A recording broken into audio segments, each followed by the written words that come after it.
Tugasku menemanimu.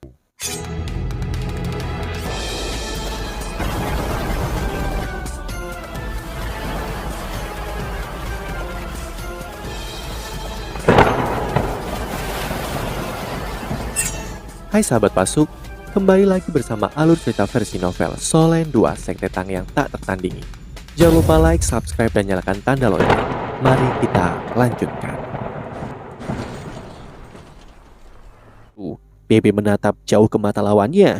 Chili memiliki sepasang mata gelap. Pupil matanya berwarna hijau aneh dan berfluktuasi terus-menerus. Dia tampak seperti ular berbisa mengintai mangsanya. Aura lawannya yang gelap dan mengancam tidak mempengaruhi Bebe. Pada saat ini Bebe ditaburi dengan aura yang agung. Tulo yang tidak bisa dipecahkan Zengzan memandang podium utama, lalu ke langit. Akhirnya dia mengangkat tangan kanannya tinggi-tinggi ke udara dan dia berseru, "Pertandingan dimulai!" Dengan teriakannya, babak semifinal kedua dimulai. Gaya bertarung Bebe sangat berbeda dari sebelumnya. Dengan pengumuman Zengzan, dia meraung dengan keras dan ganas ke titik di mana dunia tenggelam. Tubuhnya bertambah besar dan sisik naga biru keunguan segera muncul dan menutupi seluruh tubuhnya. Ketika Bebe melepaskan jiwa bela dirinya, kerumunan langsung berpikir, bahkan master jiwa dari Sekte Tang ini memiliki jiwa bela diri naga, dan itu mirip dengan milik Yu Tianlong yang hampir sempurna. Bagaimana mungkin mereka tidak terkejut? Blue Lightning Dragon. Mata Yu Tianlong menyipit. Ini berarti bahwa keduanya mungkin berhubungan darah. Sisiknya tampaknya telah berubah menjadi emas, tetapi warnanya berbeda dengan emas daripada Wang Qier. Cahaya keemasan dari tubuh Bebe tampaknya lebih pucat daripada Wang Qier itu sendiri. Tapi bahkan itu juga lebih mencolok. Sayang sekali, penghalang pelindung arena mencegahnya untuk mengetahui jenis jiwa bela diri yang dimiliki oleh Bebe. Karena jiwa bela dirinya juga Blue Lightning Dragon, Yu Tianlong bisa lebih memahami jiwa bela diri dari Bebe. Dia tahu bahwa di antara banyak varian jiwa bela diri dari Blue Lightning Dragon, yang murni mungkin bukan yang terkuat. 10.000 tahun yang lalu, jiwa bela diri leluhurnya, Yu Shaogang, sudah mulai bermutasi. Kekuatannya menjadi lebih lemah, tetapi ketika dia menggabungkan kekuatannya dengan sekutunya untuk membentuk segitiga emas, dia bisa memanggil naga emas yang kuat dan legendaris. Mutasi Bebe menjadi pucat emas dan dia berasal dari Akademi Zrek. Apakah dia benar-benar keturunan Yu Shaogang? Dengan pemikiran ini, Yu Tianlong memandang Bebe lebih baik dari sebelumnya. Selanjutnya, lawan Bebe adalah seorang Mas Roh jahat. Sebagai Mas Jiwa Ortodok, dia tidak punya alasan untuk mendukung Mas Roh jahat itu. Oleh karena itu, dia bersorak untuk kerabat dekatnya dari Sekte Tang ini. Pada saat ini, sekelompok orang lain akhirnya memasuki area istirahat. Yu Tianlong tertegun. Wang Qier akhirnya datang. Dia juga membawa tim dari Akademi Zrek. Dia tampak sedikit bingung, tapi untungnya dia tidak ketinggalan kompetisi. Wang Qier duduk di depan. Ketika dia memperhatikan bahwa yang pertama naik adalah Bebe, dia tampak menghela nafas lega. Kemudian dia berdiri dan memanggil Dai Huabin saat dia membisikkan sesuatu padanya. Ekspresi kebingungan melintas di wajah Dai Huabin, tetapi dia dengan cepat mengangguk dan berpindah tempat. Dia kemudian mengambil alih tempat Wang Qier.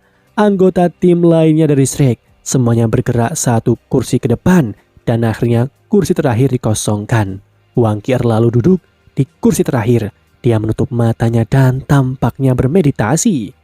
Hah? Apa yang dia lakukan? Yu Tianlong menatap Wang Qier dengan rasa ingin tahu yang besar. Sebagai kapten, mengapa dia duduk di belakang?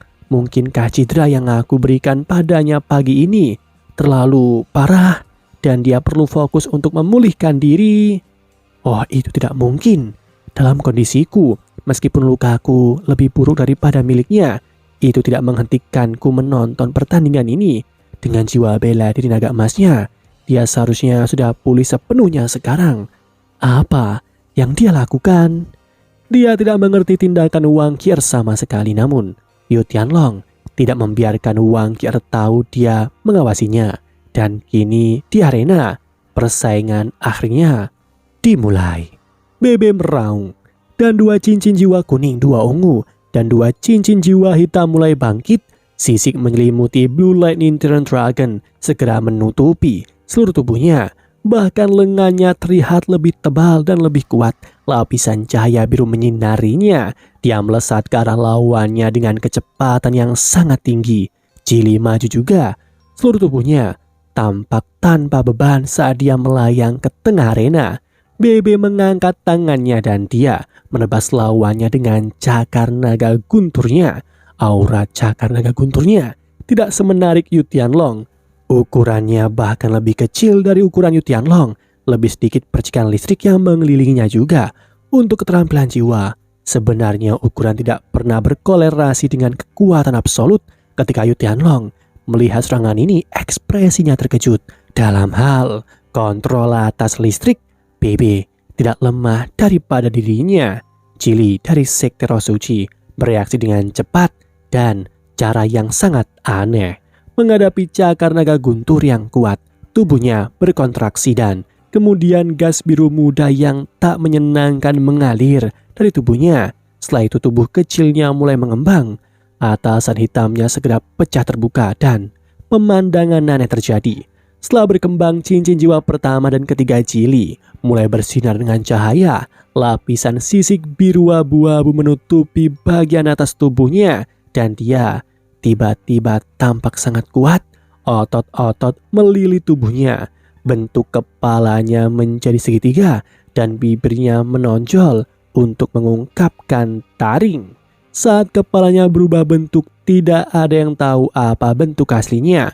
Wajahnya sekarang ditutupi oleh sisik, tampak sangat jahat. Matanya bersinar dengan cahaya yang menakutkan. Lengannya menjadi sangat tebal dan dengan menyilangkan di dadanya, dia bisa memblokir cakar naga guntur Bebe. Selain itu, kaki kirinya keluar dan orang bisa melihat ukurannya juga bertambah. Demikian pula, itu ditutupi dengan sisik abu-abu yang padat.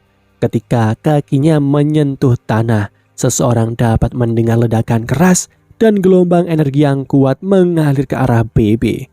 Gelombang energi ini juga biru keabu-abuan dan rasanya haus darah.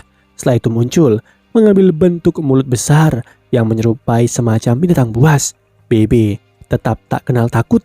Lapisan cahaya putih bersinar dari tubuhnya untuk membentuk penghalang cahaya.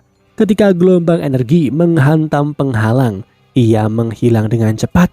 Penghalang jiwa pelindung kelas 6. Sekte Tang tidak hanya memiliki jiwa bela diri, tetapi mereka juga memiliki alat jiwa. Ketika dia melihat penghalang jiwa pelindung Bebe, Jili tertegun. Pada saat ini Bebe sudah di depannya. Dia mengulurkan tangan kanannya yang langsung bertambah panjang. Cakar tajam dari Blue Lightning Iron Dragon menebas kepala Jili. Pada saat ini cahaya listrik berkedut dan cakar naga guntur menyerang terlebih dahulu. Di belakang cakar itu adalah cakar naga asli Bebe. Jili bahkan tidak mencoba menghindar. Dia mengulurkan tangan dengan sepasang cakar yang tajam juga. Pertama, dia menghancurkan cakar naga guntur dan kemudian dia meraih cakar Bebe yang sebenarnya. Tidak hanya itu, tetapi mata kecil Jili bersinar dengan cahaya sedingin es. Bibir dan taringnya yang menjulur ke depan dan lidah hitam keunguan yang menyerupai panah terbang ke tengah dahi Bebe, menyerang dengan lidahnya. Mas jiwa ini memang aneh. Sejauh ini di turnamen ini tidak ada yang pernah melihat ini sebelumnya, namun orang harus mengakui bahwa itu terlalu mendadak. Bebe tanpa sadar mengangkat tangan kirinya untuk memblokirnya. Penghalang jiwa pelindung kelas 6-nya masih diaktifkan, tetapi lidah hitam keunguan menembusnya. Kemudian lidah menyentuh cakar naga Bebe. Ada ledakan. Bebe terhuyung mundur. Cakar kanannya tidak berhasil melakukan kontak dengan lawannya. Dengan lidahnya sendiri, Jili bisa membuat mundur Blue Lantern Dragon. Kekuatan macam apa ini? Selanjutnya, asap mulai muncul di telapak tangan kiri BB. BB langsung bereaksi. Petir menari di tangan kanannya dan dia bisa menghindari efek korosif racun di sana. Bagian tersulit untuk mengalahkan makhluk jahat adalah tidak ada yang mengerti mereka dengan baik. Metode dan gaya bertarung mereka seringkali mustahil diprediksi dan dibayangkan. Dengan satu sentuhan itu BB berada pada posisi yang kurang menguntungkan. Untungnya, dia memiliki pertahanan yang kuat dari Blue Lantern Dragon-nya. Jika tidak, dia mungkin harus memotong tangannya sendiri. Di zona tunggu, Xiao Xiao tiba-tiba berseru kaget. Aku tahu, pemakan otak. Jiwa bela dirinya adalah seorang pemakan otak. Semua orang menatapnya. Xiao Xiao kemudian berkata dengan suara rendah. Aku mendengar guru berbicara tentang binatang jiwa yang mengerikan yang hidup di selatan benua. Itu disebut pemakan otak. Itu hidup dari jus otak semua organisme yang hidup dan sangat kejam dan haus darah. Setelah pemakan otak muncul, itu akan menyebabkan kepanikan di wilayah setempat. Dengan hanya satu atau dua pemakan otak, seluruh kota akan menjadi zona mati. Manusia dan binatang buas akan ditemukan dengan lubang kecil di dahi mereka. Dengan semua jus otak mereka disedot keluar dari lubang itu. Guru berkata bahwa pemakan otak adalah makhluk jiwa yang sangat mengerikan. Setelah ditemukan, para master jiwa lokal akan melakukan yang terbaik untuk memburunya. Kekaisaran Starlo bahkan memiliki satu tugas yang didedikasikan untuk membunuh mereka. Oleh karena itu, binatang buas ini hampir punah. Aku tidak pernah berharap melihat manusia dengan jiwa bela diri semengerikan ini. Tidak ada yang pernah melihat pemakan otak sebelumnya. Seperti yang dikatakan oleh Xiao Xiao, hampir punah. Tidak ada yang mengira itu akan muncul sebagai jiwa bela diri di turnamen elit benua. Yuo dengan cepat berkata, apa kemampuannya? Apa kelemahannya? Guru Xiao Xiao adalah penatua Swan. Penatua Swan telah melihat banyak hal dan secara alami memahami pemakan otak dengan baik. Xiao Xiao berkata, pemakan otak sangat kuat, terutama lidahnya yang seperti jerami. Ketika menyerang itu sangat kuat. Biasanya mereka menggunakan lidah untuk memakan otak mangsanya. Selain kekuatan, pemakan otak bergerak sangat cepat juga. Pertahanannya luar biasa dan satu-satunya kelemahan adalah ia tidak bisa menyerang dari jarak jauh. Karena itu, untuk memburu pemakan otak, seseorang harus menyerang dan menekannya dari jauh sebelum akhirnya membunuhnya. Ketika dia mendengar informasi ini, Yu Hao mengangguk. Cahaya keemasan bersinar di matanya, tetapi dengan cepat kembali normal. Di arena, Bebe dipaksa mundur oleh lidah Chili, namun Chili tidak punya niat untuk membiarkannya pergi. Dia menginjak tanah dan bangkit. Sepasang cakar raksasa menebas kepala Bebe. Pada saat yang sama, lidahnya yang tipis, tajam, dan kuat melesat ke wajah Bebe sekali lagi. Dalam menghadapi serangan kuat lawan, Bebe tetap sangat tenang. Cincin jiwa ketiga di tubuhnya bersinar dan helai petir di sekitar tubuhnya menjadi lebih padat. Cahaya ungu kebiruan yang kuat bersinar terang. Tepat pada saat ini dia mengeluarkan teknik tampaknya sangat misterius. Itu adalah teknik rahasia Sekte Tang, langkah bayangan hantu. Lidah Chili menyapu melewati kepala Bebe beberapa inci. Pada saat ini Bebe sudah di sebelahnya. Sepasang cakar naga meraih lengan kirinya. Dalam hal kekuatan, bagaimana mungkin Blue Lantern Dragon lebih lemah daripada pemakan otak? Chili terkejut oleh penghindaran Bebe yang tiba-tiba. Dia menjerit dengan nada tinggi. Tubuhnya berputar di udara dan lengannya yang seperti dua palu menabrak Bebe. Dua bunyi memekakkan telinga terdengar. Bebe mundur dengan 3 langkah, namun cakar naganya telah meninggalkan 10 bekas luka putih di lengan kanan Chili. Dia bahkan mampu merobek beberapa sisiknya. Selanjutnya diperkuat oleh keterampilan jiwa ketiganya, Thunderous Fury. Tidak mungkin bagi Jili untuk sepenuhnya memblokir petir BB. Cahaya listrik bersinar di lengan kanannya dan kini ia mati rasa. Namun, sebelum BB bisa melanjutkan serangannya, Jili mengayunkan lidahnya dan menyerang sekali lagi. Kecepatan dan kekuatan lidahnya terlalu kuat, kemampuan penetrasinya sangat kuat. Lengan BB masih berdenyut-denyut karena kontak sebelumnya. Tidak peduli seberapa kuat skala naga BB, dia tidak ingin ditusuk oleh lidah. Sebelumnya, dia hanya bisa memblokirnya dengan pelindung jiwa kelas 6 dan lengannya. Bisa dikatakan bahwa lidah Jili adalah alat pembunuh yang paling kuat.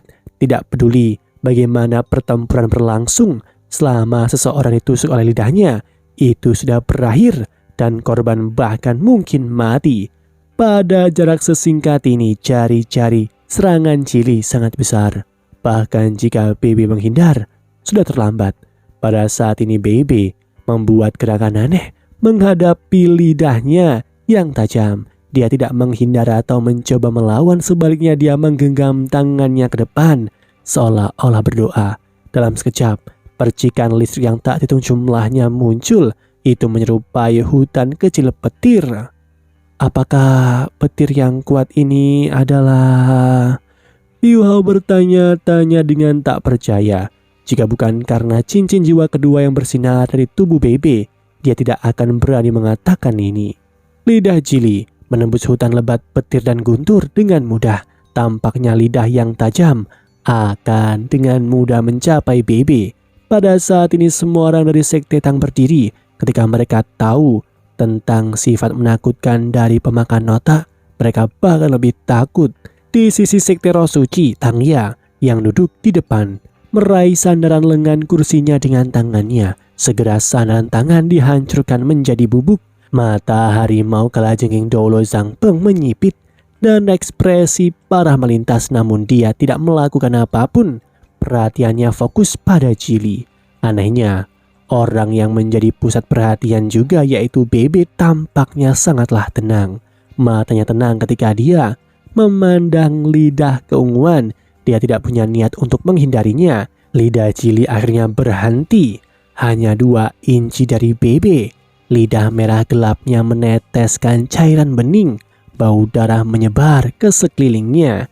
Petir dan guntur memutari lidahnya. Membesar, Jili ingin menusuk ke depan dengan lidahnya yang memang bergerak maju perlahan, namun dibandingkan dengan kecepatannya sebelumnya, itu terlalu lambat. Kedua belah pihak menemui jalan buntu. Sekte Tang semuanya berdiri kecuali Yu Hao dan menghela nafas lega. Wang Dong'er membenturkan dadanya dan berkata, "Kakak laki-laki membuat kita semua takut." Su Shenxi berkata, "Dia melakukannya dengan sengaja. Dengan kepribadian BB, dia tidak akan melakukan sesuatu yang dia tidak percaya. Orang itu kacau, lihat dia. Dalam hal aplikasi dan penggunaan keterampilan jiwa, BB bahkan melampauiku. Pada awalnya kami tidak begitu jauh dalam hal kekuatan, namun sejak ia memperoleh keterampilan jiwa kelimanya, perbedaannya menjadi semakin jelas. Bahkan setelah aku mendapatkan domain Xuan Wu, yang bisa aku lakukan hanyalah membela diri terhadapnya. BB licik, dia tidak akan naik lebih dulu jika dia tidak percaya diri." Orang yang memahami kemampuan bertarung BB secara alami adalah orang yang mengenalnya paling lama dan orang yang paling sering bertengkar dengannya, yaitu Su Shenxi. Di arena, lidah itu mendekati BB perlahan. Semua orang tahu bahwa jika dia tersentuh oleh lidah, itu akan menjadi bencana bagi BB. Namun dalam kebuntuan ini, tubuh BB mulai berubah. Deru naga rendah terdengar yang perlahan-lahan menjadi semakin keras. Listrik ungu kebiruan di sekitarnya menjadi lebih terang dan lebih cerah, dan segera itu berubah menjadi emas. Sisik seperti baju besi tebal di atasnya menjadi transparan, dan tubuhnya sekarang tampaknya ditutupi oleh lapisan kristal emas. Aura cahaya yang intens mulai naik, dan hutan lebat listrik di telapak tangannya secara bertahap berubah dari ungu kebiruan menjadi emas. Tubuh tebal Jili mengerahkan semua kekuatannya. Cincin jiwa pertama, kedua, dan ketiga bersinar. Itu meningkatkan kekuatannya. Ya, itu benar. Lidahnya adalah kemampuan serangan terkuatnya. Namun seringkali kemampuannya yang terkuat juga paling lemah. Mas roh jahat memiliki dua sifat. Pertama, gaya bertarung mereka tidak diterima secara luas oleh masyarakat umum. Kedua, budidaya atau kultivasi mereka bisa meningkat dengan cepat. Cili dengan jiwa bela diri, pemakan otak, mampu dengan cepat meningkatkan kekuatannya sendiri dengan melahap otak musuh-musuhnya. Terlepas dari apakah mereka manusia atau binatang buas, semakin kuat korbannya, semakin cepat kultivasinya meningkat. Ketika jiwa bela dirinya pertama kali bangun, bahkan dia sendiri tidak berpikir bahwa dia bisa menjadi seorang master jiwa karena dia terus hidup tanpa tujuan. Ketika dia berusia 12 tahun, dia ditemukan oleh kultus roh suci dan akhirnya memulai pelatihannya. Hanya dalam waktu 8 tahun, ia dapat berkembang dari remaja yang tidak mengerti apa-apa dengan hanya kekuatan jiwa peringkat 2 menjadi seorang kaisar jiwa jahat peringkat 60. Peningkatan ini tidak akan mungkin bagi seorang master roh normal. Alasan dia bisa melahap otak adalah karena lidahnya. Lidahnya juga adalah aspek paling penting dan paling kuat dari jiwa bela diri pemakan otaknya. Begitu lidahnya sakit, dia akan sangat melemah. Oleh karena itu, Cili hanya bisa menarik lidahnya untuk menggunakan keterampilan jiwa yang kuat atau menggunakan lidahnya untuk membunuh BB. Cahaya listrik emas tumbuh lebih kuat saat dia melihat lidah yang mendekat. Tatapan dingin melintas di wajah BB. Cakar naganya yang tergenggam mulai bersinar. Cahaya emas terang langsung menyatu dengan petir di antara telapak tangannya, mengubahnya menjadi bola cahaya emas listrik. Dengan tangisan kesakitan, Cili akhirnya menyadari bahwa ada sesuatu yang salah dan dia tidak lagi berani untuk maju. Sebaliknya, ia mencoba menarik lidahnya dengan sekuat tenaga, namun pada saat ini sudah terlambat. Naga suci cahaya dari BB kini benar-benar mengekangnya. Demikianlah kisah untuk kali ini. Sahabat Pasuk, jangan sedih, jangan bimbang, apalagi galau, karena aku kan selalu menemanimu.